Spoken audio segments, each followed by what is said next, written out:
Hi welcome back to my channel. இன்றைக்கி இந்த வீடியோவில் கார்த்திகை தீபம் எப்படி போச்சு அப்படிங்கிறது தான் பார்க்க போகிறோம். முதல் நாள் நைட்டே வந்து எல்லா விளக்கும், பழைய விளக்கு, புது விளக்கு எல்லாத்தையுமே சேர்த்து ஊற போட்டாங்க. அடுத்த நாள் அதை எடுத்து வச்சிட்டேன். பாருங்கள், இப்போ எல்லாத்தையும் கழுவி வெளில எடுத்துட்டேன். இதில் வந்து அந்த செம்மண் கலர் வந்து லைட்டாக போயிருந்துச்சு. எல்லாத்தையும் எடுத்து வந்து வரிசையாக அடுக்கி வச்சிட்டேன். பழைய விளக்குலாம் வந்து ரொம்ப கருப்பாக இருந்தது. அதனால் வந்து கொஞ்சம் ஹேண்ட் வாஷ் லிக்விட் போட்டுட்டு புது ப்ரஷ்ஷும் ஒன்று இருந்துச்சு, அதை எடுத்து இந்த மாதிரி தேய்ச்சி விட்டாங்க. தேய்ச்சி விட்டுட்டு கொஞ்ச நேரம் ஊற விட்டுட்டேன். அதுக்கப்புறமும் தேய்ச்சி பார்த்தா ரிசல்ட் எப்படி இருக்குன்னு நீங்களே பாருங்கள். அதுக்கு முன்னாடி என்னோடய சேனலை வந்து சப்ஸ்கிரைப் பண்ணாமல் இந்த வீடியோ பார்த்துட்டு இருந்தீங்க அப்படின்னா மறக்காமல் சப்ஸ்கிரைப் பண்ணிவிட்டு பெல் ஐக்கானையும் கிளிக் பண்ணி வச்சுக்கோங்க. அப்போ தான் நான் வீடியோஸ் எதாவது போட்டேன் அப்படின்னா உடனே வந்து உங்களுக்கு வந்து ரிசீவ் ஆகும். முடிஞ்ச அளவுக்கு இதை வந்து தேய்ச்சி பார்த்துட்டேன்.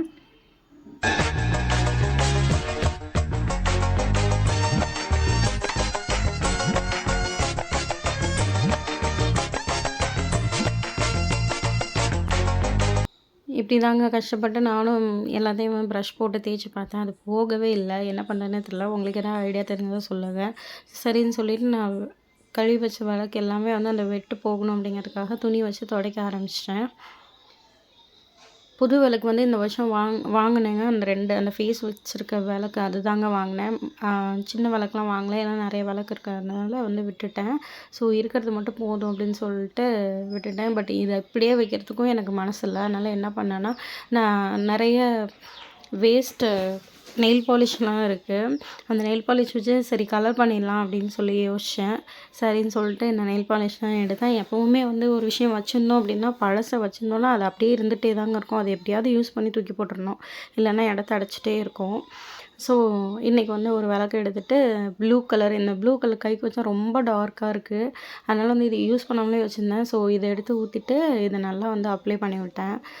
ஆக்சுவலாக இந்த sky blue with yellow combination உண்மையாகவே ரொம்ப சூப்பராக இருக்கும். ட்ரெஸ்ஸாக இருந்தாலும் சரி, நெயில் பாலிஷாக, பேங்கிள் எதுனாலுமே சரி ரொம்ப சூப்பராக இருக்கும், அட்ராக்டிவாக. ட்ரை பண்ணி பாருங்கள். அதே மாதிரி தான் இதுக்கும் வந்து பண்ணியிருந்தேன். ரொம்ப ஈஸியாக இருந்துச்சு. நெயில் பாலிஷ் அப்படிங்கிறப்போ அதில் ஊற்றிக்கிட்டு ஸ்ப்ரெட் பண்ணுறதுக்கு ரொம்ப ஈஸியாக இருந்துச்சு. நான் உள்ளே மட்டும் தான் கலர் பண்ணியிருந்தேன், வெளியில் வந்து கலர் பண்ணல. நீங்கள் லைட்டாக கொடுத்தாவே போதும், ரொம்ப பர்ஃபெக்டாக இருக்கணும்லாம் அவசியம் கிடையாது. ஏன்னா அந்த திரி வந்து எரியும் போது நல்லா அழகாக இருந்துச்சு இதில் பார்க்குறதுக்கு. பர்ஃபெக்டாக தான் இருக்கணும்லாம் இல்லை. இதுக்கு மேலே பார்த்திங்கன்னா க்ரீன் கலரில் வந்து இன்னொரு நெயில் பாலிஷ் இருந்தது, அதை வச்சு வந்து டிசைன் பண்ணிவிட்டேன். அடுத்து பார்த்திங்க அப்படின்னா லைட் வயலட் கலர் இருந்துச்சு, அதை எடுத்து கொடுத்துட்டேன். இது வந்து பிங்க் கிடையாதுங்க, இதில் பிங்க் மாதிரி தெரியுது, பட் இது வந்து வயலட் கலர் தான். இது கொஞ்சம் கிளிட்டரிங்காக இருக்கும், என் வீடியோவில் சரியாக தெரியலை. ஸோ இதையும் வந்து அந்த மாதிரி யூஸ் பண்ணிட்டேன். அந்த ப்ளூவோடவே வந்து இது ஸ்ப்ரெட் பண்ணுறதுக்கு கொஞ்சம் ரொம்பவே ஈஸியாக இருந்துச்சு. அவ்வளோதான். இதுக்கு பார்த்தீங்க அப்படின்னா சைட் டிசைனுக்கு வந்து ப்ளூ கலர் நெயில் பாலிஷ் எடுத்து சைடில் அப்படியே போட்டு வச்சு விட்டேங்க. இது பார்க்கவே வந்து ரொம்ப அட்ராக்டிவாக இருந்தது. நெக்ஸ்ட்டு பார்த்திங்க அப்படின்னா ஆஷ் கலர் வந்து பார்த்திங்கன்னா கொஞ்சம் பிளாக் மாதிரியே இருந்துச்சு. பட் என்ன சொல்லுவாங்களோ அப்படின்னு நினச்சிட்டே வந்து அப்ளை பண்ணேன். பட் நல்லா தாங்க இருந்தது. அந்த விளக்கு எரியும் போது எல்லா விளக்குமே ரொம்ப சூப்பராக இருந்துச்சு. ஆஷ் கலர் அப்ளை பண்ணி முடிச்சுட்டு இது பார்டருக்கு வந்து ஒயிட் கலர் நெயில் பாலிஷ் வந்து கொடுத்துருந்தேன். அந்த பார்டர் கொடுக்கலனாலும் எதுவுமே வந்து சிம்பிளாக சூப்பராக தாங்க இருந்திருக்கும். அவ்வளோ அழகாக இருந்துச்சு. அடுத்து வந்து இன்னொரு வயலட் கலர்லேயே வந்து இது ஒரு வேறு டைப் கலருங்க, ஒரு மாதிரி இருந்துச்சு. இது வந்து மேட் ஃபினிஷ்டுன்றதுனால ரொம்ப அழகாக இருந்தது. ஸ்ப்ரெட் பண்ணவும் ஈஸியாக இருந்துச்சு எனக்கு. இதில் வந்து பிங்க் கலர் வந்து சைடில் வந்து டிசைனுக்கு கொடுத்துட்டேன். நெக்ஸ்ட்டு செம்மண் கலரு, இது ஆல்ரெடி விளக்கு இருக்கிற கலர் தான், பட் இருந்தாலும் இது கொஞ்சம் என்ஹான்ஸ் பண்ணி காட்டும் அப்படிங்கிறதுக்காக இதை கொடுத்துருந்தேன். இதெல்லாம் வந்து நான் எம்டியாகவே வச்சிட்டேங்க, எந்த ஒரு டிசைனுமே கொடுக்கல. எல்லாத்தையுமே லாஸ்ட்டில் க்ளோஸ் பண்ணி அப்படியே வச்சிட்டேன். ஃபுல்லாக காட்டுறேன் பாருங்கள். Next green. Matte finish nail பாலிஷ்லாம் கொஞ்சம் இது பண்ண ஈஸியாக இருக்குது. பட் இதெல்லாம் வந்து கொஞ்சம் ஸ்டிக்கியாக இருக்க மாதிரி இருக்குது, ரொம்ப ஸ்டிக்கியாக இருக்க மாதிரி இருக்குது. பட் ஆல்ரெடி யூஸ் பண்ணது தானே, அதனால் வந்துட்டு இப்படி இருக்குது. நெக்ஸ்ட்டு இதுக்கு வந்து ப்ளூ கலர் கொடுத்துருக்கேன். அவ்வளோதாங்க. இது ஒரு 6 விளக்கு மட்டும் இப்படி வந்து ரெடி பண்ணியிருக்கேன். இந்த சைடு டிசைன் வச்சு ரெடி பண்ணியிருக்கேன். இன்னும் ஒரு 6 விளக்கு பார்த்திங்க அப்படின்னா டிசைன்ஸ் இல்லாமல் எம்டியாக அதை மட்டும் பெயிண்ட் பண்ணி வச்சுருந்தேன். நெக்ஸ்ட்டு இது பெரிய விளக்கு ஒன்று காமிச்சல, அதுக்கு வந்து இந்த ப்ளூ கலரு. நெக்ஸ்ட்டு அந்த பாப்பா மாதிரி போட்டிருக்குல, அதுக்கு வந்து ஒவ்வொரு லேயருக்கும் ஒவ்வொரு கலர் கொடுத்துருந்தேன். இதுவும் அழகாக தான் இருக்குது. அங்கே பாருங்கள், டாட்டாக போட்டது எம்டி ஒன்று. நெக்ஸ்ட்டு வந்து பார்த்திங்கன்னா சீர்பானையில வந்து அரிசி கொட்டி வச்சேங்க. அரிசி கொட்டி தென் உப்பு, பருப்பு இதெல்லாம் கொட்டி வைப்போம்ல. நம்ம வீட்ல வந்து முன்னாடிலாம் செய்வாங்க. பட் இப்போலாம் வந்து அதுக்கான ப்ளேஸும் இல்ல. அதுக்கான இடமும் நம்ம ஒதுக்குறது கிடையாது.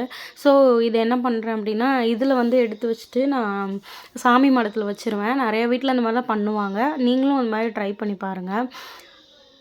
இப்போ வந்து சாமி திங்ஸ் எல்லாம் வந்து அரேஞ்ச் பண்ண போறோம். அந்த விளக்கெல்லாம் வந்து காய்ஞ்சிட்ருக்கு. ஸோ சாமி திங்ஸ் அரேஞ்ச் பண்ண போறோம். அரிசி பார்த்தீங்கன்னா, நம்ம நார்மலா சாதத்துக்கு வைப்போம்ல, அந்த அரிசி கூட நீங்க யூஸ் பண்ணிக்கலாம். அந்த அரிசி எடுத்துட்டு, நீங்க அந்த பானையில கொட்டி வச்சுட்டு எவ்ரி வீக் டியூஸ்டேனாலும் சரி, ஃப்ரைடேனாலும் சரி, செவ்வா, வெள்ளியில வந்து உங்களால மாத்த முடிஞ்சா, நீங்க வீக்லி ட்வைஸ் மாத்த முடிஞ்சாலும் மாத்திக்கோங்க. இந்த அரிசிய எடுத்து சாமி கும்பிட்டுட்டு, திரும்ப வந்து நீங்க யூஸ் பண்ற அரிசியிலே போட்டுக்கலாம். ஒண்ணும் பிரச்சனை கிடையாது. அதே மாரி தான் பருப்பு, உப்பு எல்லாமே. உப்பு முடிஞ்ச அளவுக்கு வந்து நீங்க தண்ணி ஓடுற தண்ணி இருந்ததுன்னா, அங்க கரைச்சு விட்டுருங்க. இல்ல உங்க வீட்ல கிணறு இருந்தா கரைச்சு விட்டுருங்க.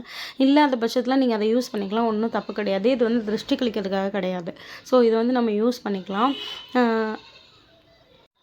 அடுத்து இது மாத்தும்போது இன்னொரு விஷயம் என்ன அப்டின்னா, ஒரு அரிசிய வந்து வெளியில எடுத்துட்டு தான் நம்ம இந்த அரிசிய உள்ள கொட்டணும். அந்த மாரி பார்த்துக்கோங்க. அதே மாதிரி தான் பருப்பும். நெக்ஸ்ட் வந்து நான் பெரிய ஜாடியில வந்து உப்பு போட்டு வைக்கிறேன். நீங்க வீக்லி ஒன்ஸ் மாத்திருங்க. வீக்லி ஒன்ஸ் மாத்துறதே பெட்டர் தான். இல்ல அப்டின்னா அந்த பூஞ்சான் மாரி வந்துரும். அதனால மாத்திருங்க. அடுத்து இன்னொன்னு குட்டியா இருக்கிறதுல வந்து பருப்பு போட்டு வைக்கிறேன். ஃபஸ்ட்டு வந்து நெறைய உப்பு தாங்க வைக்கணும். உப்பு அதிகமா வைக்கணும். அதனால தான் பெரிய இதில உப்பு கொட்டியிருக்கேன். அடுத்து உப்பு, அடுத்து அரிசி, அடுத்து வந்து பருப்பு. சாரிங்க தெரியாம கொட்டிருச்சு. அவ்வளோதான். இப்போ அத எடுத்து சாமி மாடத்துல வச்சிரலாம். பூஜை ஷெல்ஃபில் வைக்க போறேன் பாருங்க. அடியில பெருசா இருக்கிறத வச்சிருக்கேன். உங்கள்ட்ட வந்து நான் அந்த நெயில் பாலிஷ் கலர் பண்ணும்போதே சொன்னேன். எப்பயுமே ப்ளூ வந்து நல்லாயிருக்கும் அப்படின்னு. அதே மாரி தான் பாருங்க. இது வந்து ஆக்சுவலா ரெடிமேடா நான் வாங்கினது தான். இத நான் கலர் பண்ணலாம் இல்ல. Sky blue with orange combination ரொம்ப சூப்பரா இருக்கு இந்த சீர்பானை. அவ்வளோதான் இத க்ளோஸ் பண்ணி வச்சுட்டேன். நெக்ஸ்ட்டு வந்து பார்த்தீங்க அப்படின்னா, சாமிக்கெலாம் வந்து கழுவிட்டு இந்த குங்குமம், மஞ்சள்லாம் வைப்பாங்கல்ல அதுதான். மஞ்சள் ஒரு தட்டில, குங்குமம் ஒரு தட்டில எடுத்துட்டு, பட்ஸ் இருக்குல்லங்க, அந்த பட்ஸ் எடுத்து ஒரு பக்கத்தில வந்து மஞ்சள் தடவிட்டு, இன்னொரு பக்கத்தில வந்து குங்குமம் எடுத்து அப்படி வைக்க போறேன். இந்த விளக்கு வந்து பார்த்தீங்கன்னா, இந்த மாரி வச்சுட்டு குங்குமத்த எடுத்து சைடில ஒரு பிடி எடுத்து இந்த மாரி பண்ணிங்கன்னா, ரொம்ப அழகா இருக்கும் அட்ராக்டிவா. உங்களுக்கு பார்த்தாவே தெரியும். நீங்க நார்மலா வந்து விளக்கு டிசைன் பண்ணுறதுக்கு இந்த மாரி வச்சிங்கன்னா, ரொம்ப சூப்பரா இருக்கும். ட்ரை பண்ணி பாருங்க கண்டிப்பா.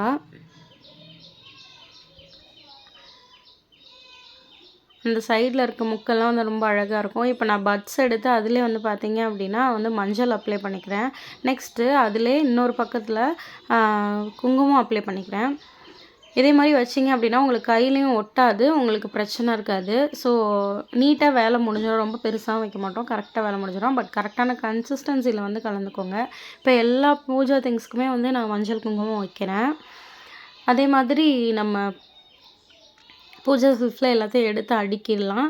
இதில பார்த்தீங்கன்னா, எப்பயுமே அன்னபூரணி கையில வந்து கொஞ்சம் அரிசி இருக்கிற மாரி பார்த்துக்கோங்க. அடுத்து அ அந்த சாமி ஷெல்ஃபுக்கு கீழ இருக்க இடத்த வந்து கூட்டி விட்டு, நான் வந்து கோலம் போட்டுக்கிறேன். நான் வந்து ஃபுல்லா வந்து அரிசி மாவுல போடல.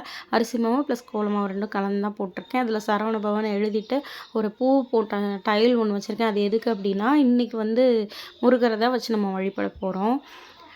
அவ்வளோதாங்க. அடுத்து சாமி பார்த்தாச்சு. திருவண்ணாமலை தீபத்த வந்து வீட்லேருந்தே பார்த்துட்டேன். அர்த்தநாதீஸ்வரரையும் பார்த்துட்டேன். பார்த்ததுக்கப்புறம் வந்து நான் இன்னைக்கு கொஞ்சம் பொங்கல் வச்சிருந்தேங்க நைவேத்தியமா. அதையும் வச்சு சாமி கும்பிட போறோம். அப்படியே வைக்கக்கூடாதுங்கிறதுக்காக வாழை இலை வாங்குறதுக்கு டைம் இல்ல. மழை வந்துருச்சு. அதனால ஓம்னு போட்டு அதிலயே வந்து விளக்கேத்தி வச்சுட்டேன். அவ்வளோதாங்க. இப்படி தாங்க இருந்துச்சு. சரவண பவ அதில வந்து விளக்கேத்தி வச்சுட்டு, எங்க வீட்டு பக்கத்துலயே பிரம்மபுரீஸ்வரர் கோவில் இருக்கு.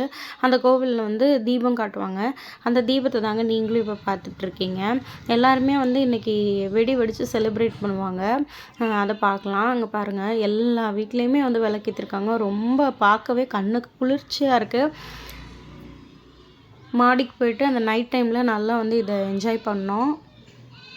அப்போ எங்க வீட்டு குட்டீஸ் எல்லாம் வந்து பட்டாசுலாம் வெடிச்சாங்க. அடுத்து இந்த ரெடிமேட் விளக்கு வாங்கி வச்சேன். இது சாமிக்கெலாம் ஏத்தலங்க. அடுத்து பூஜா ஷெல்ஃப் இப்படி தான் வந்து அரேஞ்ச் பண்ணியிருந்தேன் பார்த்துக்கோங்க. நெக்ஸ்ட்டு சாமி கும்பிட்டு லைட்டாக பண்ணிவிட்டு இந்த வெளிச்சம் எப்படி இருக்குன்னு சொல்லி பார்த்தேன். இதுதான் வந்து கார்த்திகை தீபம் கிளிக்ஸ். எனக்கு இது தாங்க ஹைலைட்டே ரொம்ப பிடிச்சிருந்துச்சு. அடுத்து இந்த பாவை விளக்கு ரொம்ப அழகாக இருக்குது. பொண்ணு மாதிரியே இதுதான் டெக்கரேட் பண்ணணும். இப்படி தான் என் வீட்டு பூஜை செல்ஃப் இருக்கும். எப்படி இருக்குன்னு கொஞ்சம் கமெண்ட்டில் சொல்லுங்கள். எங்கள் வீட்டு கார்த்திகை தீபம் இப்படி தான் போச்சு. உங்கள் வீட்டில் எப்படி செலிப்ரேட் பண்ணீங்கன்னு சொல்லி கமெண்ட்டில் சொல்லுங்கள். Tata, bye bye.